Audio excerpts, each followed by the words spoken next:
Maybe it's time to change my profile picture back to Dragonite.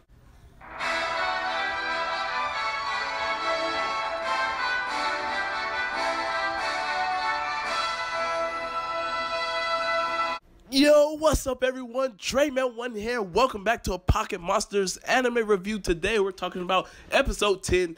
This episode surprised all of us. Like, I remember when we saw the preview for this, I was not hyped at all. Like, and it's funny because Dragonite is my favorite pseudo. If y'all, were a long time fan of the channel, you would know before the Like Rock picture that I have as my profile, it was Dragonite using Dragon Rush. And it's because, Iris's Dragonite was so amazing in my opinion. I just loved how different it was from the average Dragonite. It made Dragonite my favorite pseudo legendary. And yeah, so basically I was always a big Dragonite fan. But this episode didn't really excite me because I thought it was going to be filler.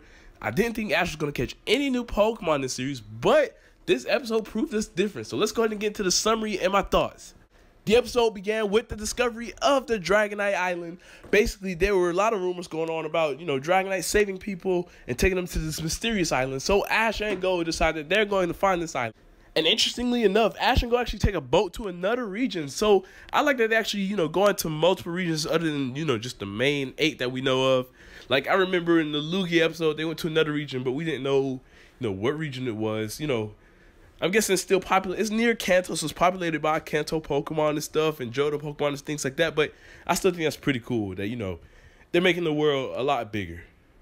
And funny enough, Team Rocket are actually here on their own accords as well. Like, this is what I loved about Team Rocket from Sun and Moon. They'd be doing their own thing, Ash be doing his own thing, but they would end up encountering each other. So seeing that they did that in today's episode, I was really happy for it. And I gotta say, they were better in this episode than their previously 2 appearances. But yeah, Go goes a little bit crazy trying to catch this Dugong because they want to get a ride to basically get to the Dragonite Island. They want to ride a Pokemon instead of, catching one of the boats. And yeah, Go ends up wasting all of his Pokeballs. Like, he had a ton of Pokeballs, but wasted them all on this Dugong. And I gotta say, this Dugong's personality was pretty cool. Like, I actually like how the way this Dugong was acting in this episode. I'm glad that, we're finally giving some more of Go's Pokemon a personality, because a lot of the Pokemon he's catching, he's kind of just catching them and then putting them in the Go Park, and we're not gonna, like, we see them again, but they're not being fully developed. Like, we're not making connections with those Pokemon. So seeing that Dugong and Scyther has some great personalities, I gotta say Mantyke was pretty cool too. I'm liking that, they are trying to focus on these other Pokemon. Like, freaking Dugong just sees a female Dugong and just falls in love and, just forgets about the mission. To the point where they get caught up in a storm and, goes like, Dugong, we gotta go. And Dugong's just so heartbroken. He's like, just doesn't want to do anything. Freaking, I felt so bad for Dugong. And in the moment, I thought this episode was focused on Dragonite, but Zekrom strikes another bolt at Pikachu like he did in Best Wishes, and Pikachu is not having it this time. My boy said, "You not about to reset me, Zekrom," sends a Thunderbolt back at it, and basically, causes everyone to pass out. But I'm just kidding, everyone. This wasn't Zekrom. It was just a regular Lightning Strike. Or, it could have been Zekrom. They did take a boat to, some other region. It could have been near Unova. It could have been Zekrom trying to get that revenge. But yeah, basically the Dragonites take Ash and Go to the, little Dragonite Island that they were looking for. And once again, this great Dugong's personality shows again. When Go's trying to look for his Pokeballs and realizes he wasted them all on Dugong, we just see Dugong, giving him that thumbs up. But actually, Dugong isn't with them at this moment. Like, they got separated from Dugong, which I was like, whoa, is this going to be Go's first release? It's pretty interesting. But yeah, Ash and Go basically explore the island with this Dragonite and Dragonair. And they end up seeing some Dragonairs doing a dragon dance to basically learn how to fly. And I think that was a pretty interesting way that they showed it off.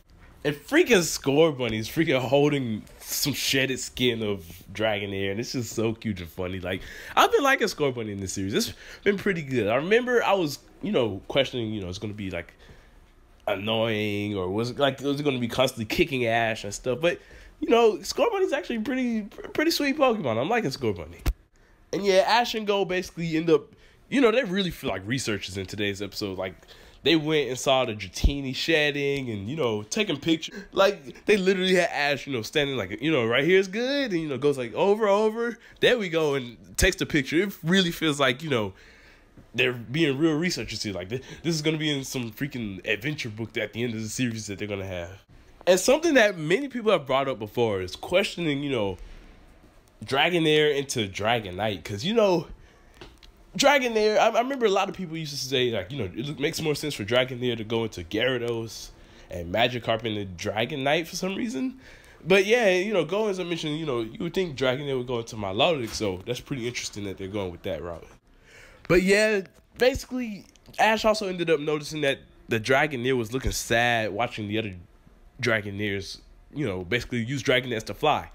And so we end up learning that this Dragonair can't really, you know, fly. Like, I don't know if it just didn't learn to move Dragon Dance yet or what, but we just see it struggling his hardest to try and fly with the other Dragonites but can't. And this is where good old Ash comes back and, you know, he's like, let me train you. Let me help you. Let's train together. And, you know, I remember in this moment, in the preview, a lot of people saying, Ash may catch this Dragonair. And I'm sitting there thinking to myself, it's 10 episodes. Ash hasn't caught a single Pokemon yet. And, you know, Ash normally doesn't catch previous region Pokemon. So I really had my doubts. I did not think he was going to catch this Dragonair. But it looks like I was wrong. I really did enjoy this training sequence. It reminded me a lot of when Ash trained Rockruff in episode 15 of Sun and Moon, when, you know, they were trying to master rock throw and stuff. So seeing this training sequence to learn Dragoness was pretty cool. Ash was basically trying to use Electro Web as a trampoline to get Dragonair in the air to start flying. And basically, you know, we've seen Electro Web used as a trampoline plenty of times. Like in both Sun and Moon and the Battle Frontier, Ash used the same strategy to defeat both Savalai and the Mightyetta. So Pikachu used the trampoline, but I'm guessing since it's an electric typing is its own move, it doesn't have an effect on it. But of course, seeing Ash and Dragonair on the Electro Web, they're getting affected. But after a few times and a few struggles, Dragonair actually ends up mastering Dragon Dance and is able to fly. And poor heartbroken Dewgong ends up returning as well. And I really did love this Dewgong. I'm hoping that we get to see more of it in the series. But yeah, the Dragonair, now that it's able to fly, notices something's going on at the sea. Because, you know, the Dragonites, they find, you know, people who are lost at sea and, you know, basically help them. So Dragonair senses that something's going on and heads out to sea. This is where we have to prepare for trouble and make it double, because Team Rocket have caught this Dragonair's friend, the Dragonite, that, you know, we've seen it with throughout this episode. And through the little Team Rocket lottery machine, they end up getting a freaking Wailord. And I was so surprised by this because, you know, I didn't expect Wailord in the slightest. Like, I will admit, it is a nice surprise to see what Pokemon they get. I still don't really like this gimmick because it's like, you know, they're not making a connection with these Pokemon. Like, Mimikyu and Mareanie, we had a good connection with them. It was their own strength. They're kind of using, you know, Giovanni's strength here. Like, I miss the good old Team Rocket for that. But it is cool seeing what surprise Pokemon they do get from the lottery. And it's funny, too, because Wailord actually ends up causing his own downfall here. While using Flail, Wailord gets hit by one of the logs that Team Rocket had, you know, on the little raft that they made. So freaking Wailord's just in pain, freaking out, making a whirlpool happen, and, you know, this throws Ash into the air, and he's falling down. It's just the end. Dragonair tries to come to his rescue, and remember early in this episode, Ash was wondering, you know, why does Dragonite grow arms, basically, after, you know, evolving?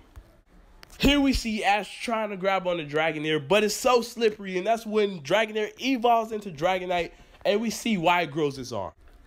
And I gotta say, this was a really nice scene. Like, I was so happy to see that this Dragonair evolved into Dragonite. Like I said, Dragonite's my favorite pseudo.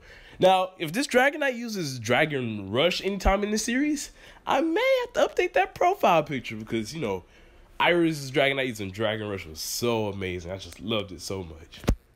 And speaking of Iris' Dragonite, this Dragonite right here just goes full Iris Dragonite mode on him, getting mad as all knows what, and destroys Team Rocket. And it's funny, too, because, you know, just like, do you want to join us? And I remember, you know, I was making speculations because we saw the Dragonite in the poster and thinking, you know, is Team Rocket getting an actual Dragonite? But it seems like that Dragonite is, for a fact, Ash's, which I'm about to get into in this next scene. Dragonite wants to stay with Ash, and I'm like, oh my goodness, so much happened in this one moment. Ash's first capture in the new series is a freaking Dragonite. You know, that's crazy. A pseudo-legendary finally evolved. Like, that is wild. At that, you know, it's his first, like, he's catching an old Pokemon as his first capture. Like, you know, many people thought he would have caught a Galar Pokemon, and I really doubted that he would catch a Pokemon in general in this series. But this episode proved us wrong and has me hyped to see, what Pokemon Ash will catch in this series. Literally, the whole reason I haven't made an Ash's team prediction video yet is because I didn't think he was catching anything, because it seems like they're so focused on Go, trying to, complete the Pokedex, catch every Pokemon to lead up to Mew. So I'm thinking to myself, we're not going to see Ash using or catching any new Pokemon. And I had hopes that we see Ash use his old Pokemon, but seeing here that he caught this Dragonite gives me so much hope for what this series can bring us. And another thing, Ash caught a Pokemon that one of his companions had, which is a big shocker because, Ash is normally not one to catch a Pokemon his companions had. Yeah, he'll catch it. We've seen him catch a few Pokemon that rivals had, but seeing that he has a Dragonite and, Iris has a Dragonite opens up so many more Pokemon positions for Ash to get. Like, it's so crazy to think, like, he could really get any Pokemon now. And we already know that, he caught Melmetal in the Gonadale last series, so it seems like they're not, too worried about him getting legendaries either. Like, just imagine the potential with Ash's team. Like, oh man, I'm ready to make that team prediction now. Super excited. And I'm so glad Ash got a Dragonite, my favorite pseudo legendary. This is probably the biggest thing that has happened in this series so far. And it really does give us hope. Like, it's so funny. The whole episode, I was so hyped for. We're seeing Ho-Oh again. We're going to also think, this is going to be the big moment of the series where we get to see Ash get some development. It wasn't that. And the episode that I had no faith in was the episode that, was the biggest of them all. If you all have not been liking this series, or if you haven't seen this episode yet, I truly recommend this episode to each and every one of you, because Ash was in character in this whole episode. Like, the way he caught Pokemon was like, just amazing. Like, because I haven't been liking the way Go's been catching Pokemon and not making bonds with them for real. Like, this really shows the contrast between Ash and Go. And I'm hoping Go can learn from Ash throughout witnessing Ash's captures. But yeah, everyone, in the comment section down below, let me know what y'all thought of this episode and what's your opinion on Ash catching Dragonite. I'm truly amazed by this and very glad that he has caught this Pokemon. And I would love to hear what you all think. Thank you all for watching. I hope y'all enjoyed. Don't forget to leave a like and subscribe. TreyMan1. Peace out.